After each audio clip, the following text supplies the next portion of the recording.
PhilHealth mi pasadaan sa mga Mandawihanon nga dili mutuo sa mga online promo sa social media nga namaligya og PhilHealth cards ug MDR kon membership data record. Samtang napo kalibo ka mga certificates giapod-apod sa PhilHealth Mandawi City sa mga beneficiary niini nga taga-Dakbayan. Si Chelo Valiena sa report.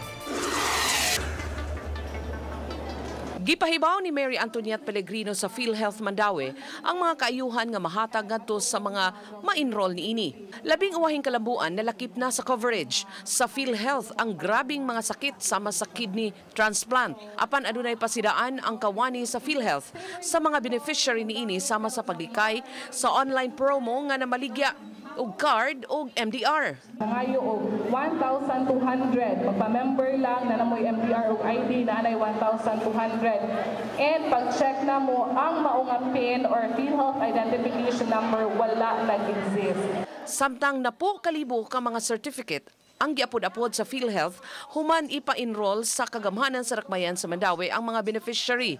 Naglangkob kini sa mga indigent, persons with disabilities o uban pang mga mulupyo. Moabot sa 24 milyones pesos nga gahin sa Dakbayan alang sa napo kalibo ka mga mulupyo. Matag beneficiary gigahinan sa Dakbayan og 2,400 pesos alang sa PhilHealth coverage. Samtang gipalanog ni Mayor Luigi Quisumbing nga nagkadaghan karon ang mga Mandawihanon nga nakapahimos sa social program sa Dakbayan. Almost double the number of beneficiaries sa atong PhilHealth coverage from the very start of the inception sa PhilHealth. Uban ni Godfrey Rilien, Chelo Valiena, Balitang Bisdak.